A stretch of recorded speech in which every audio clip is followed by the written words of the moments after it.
Hey everybody, all of my friends in Wood Buffalo, Fort McMurray, and northern Alberta. If Athens would appear great to you, then consider that her glories were purchased by valiant men and women who understood their responsibility and acted on their duty. A number of weeks ago, I laid out the premise that you had the opportunity to define history itself and build a community that all would want to live in. You could build Athens in northern Alberta. And that I thought that you had the opportunity to be a beacon of hope. But that the only way to realize that potential was to be able to marshal the human capital of all stakeholders, tapping into their experience, their insight, their wisdom, tapping into the collective energy and intelligence, and that it would take leaders to do so. But unlike times gone by, that all of us were leaders, and that all of us not only had the opportunity, but the moral obligation to do so. And that we were going to do that by building trusting relationships. That we were going to do that by innovative thinking. And that we were going to do that by having an asset-based approach. To marshal that human capital.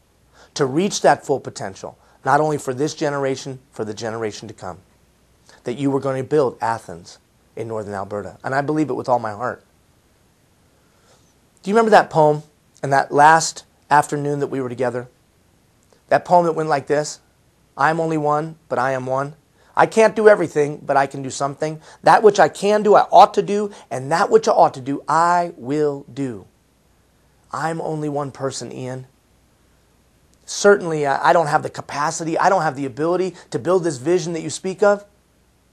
Yes, it is true, you are only one person, but like Helen Keller taught us, you are one person. 70 billion people have lived on this planet, and there's nobody like you. There's never been anybody like you. There'll never be anybody like you. You have enough energy within you to light that small city.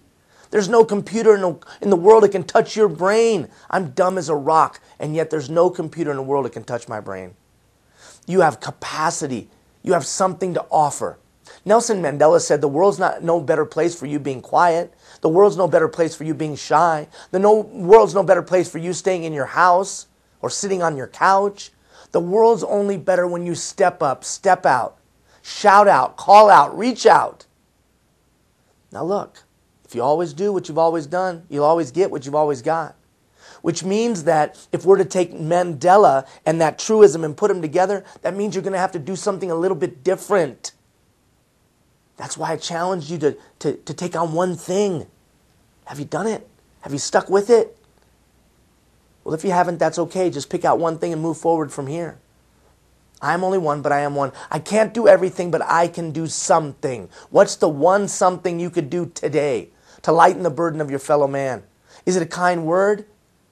Is it a phone call of reconciliation? What is the one thing that you could do? Is it a petty difference that you need to set aside? What's that choice you're going to make? Every thought that you think, every word that you speak, every action that you take is a choice. And those choices bear fruit. They plant seeds and they bear fruit.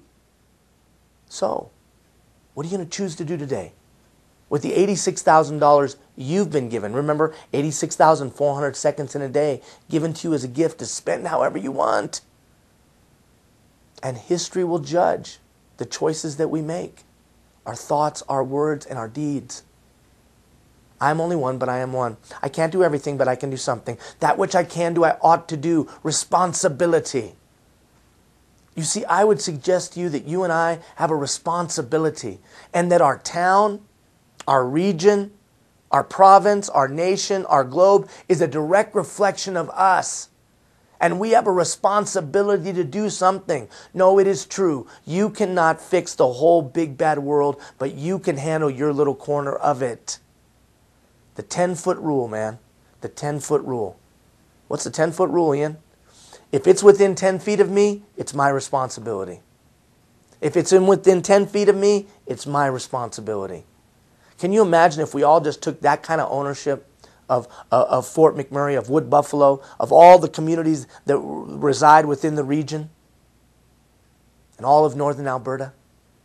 And that we would do all that we could to act on our responsibility to lighten the burden of our fellow man. Just that mindset. I am only one, but I am one. I can't do everything, but I can do something. That which I can do, I ought to do. And that which I ought to do, I will do. Commitment. I heard someone ask me one time, they said, what have you dedicated your life, your fortune, and your sacred honor to? Wow. What have I dedicated my life, my fortune, and my sacred honor to? That's a pretty powerful question. You know what many have dedicated it to? Relaxing. Yeah, think about it. They're just trying to make as much money as they can to work on their cottage down in Puerto Vallarta or down in the States somewhere. So they can retire, step out of the game. You know what? You never get to retire from being a citizen. Commitment. That which I can do, I ought to do, and that which I ought to do, I will do. Commitment. What have you dedicated your life, your fortune, and your sacred honor to? It is very, very rare that human beings get the opportunity that you have to define history. The whole world is talking about your region right now. It's on the front page of every newspaper, radio, TV, search engine. Yeah. And you have the opportunity to do something amazing. But we'll have to be committed to it. We'll have to be committed to it. Committed to compromise, convening, collaborating. Committed to a shared interest, shared experience, and shared victory. Committed to that. And then something great will happen. Small groups of people, properly motivated, focused on a common goal, not caring who gets the credit, always changes the world. That's what you have the opportunity to do. I am only one, but I am one. I can't do everything, but I can do something. That which I can do, I ought to do. And that which I ought to do, you know what? I will do. I've enjoyed these few weeks together. I hope you've gained from it as well. We're going to leave this up so you can always come back to it. I'm going to be coming back, I think, to Wood Buffalo, from everything I understand, at the end of March. You'll hear more details about that later. Take care, everybody. And again, Athens, you have the opportunity to build it in northern Alberta. Take care.